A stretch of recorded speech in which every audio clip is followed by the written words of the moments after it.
Une conférence de presse aux allures de meeting pour le président de la République, qui est tout d'abord revenu sur sa décision de dissoudre l'Assemblée nationale. Une dissolution qu'il assume pour clarifier une situation devenue tendue, particulièrement à droite. Depuis dimanche soir, les masques tombent et la bataille des valeurs éclate au grand jour. C'est aussi, je dirais, une épreuve de vérité entre ceux qui choisissent de faire prospérer leur boutique et ceux qui veulent faire prospérer la France.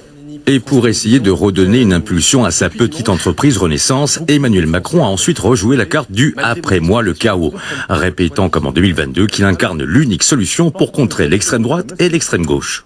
Nous sommes à un moment où notre pays doit relever nombre de défis et ne saurait être bloqué par les extrêmes, et parce que c'est un acte de confiance dans notre peuple, dans la démocratie, dans l'esprit républicain, dans notre bon sens national. Et donc le retour au peuple souverain est à mes yeux, dans ce contexte, la seule décision républicaine. L'espoir pour lui, après la claque de dimanche lors des européennes, de raviver la flamme pour ce scrutin national en reconnaissant sa part de responsabilité dans l'échec de son camp.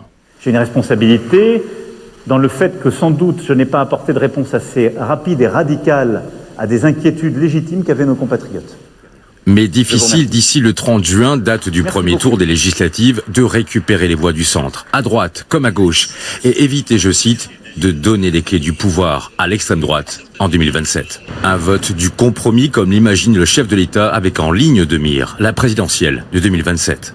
Le président a décidé de rester le maître des horloges et de prendre les choses en main en disant ben voilà, on a besoin de clarifier la situation. C'est la vague macroniste qui lui avait permis de devenir député en 2017. 7 ans plus tard, sur ses affiches, Mireille Clapeau ne mettra pas trop en avant la figure présidentielle.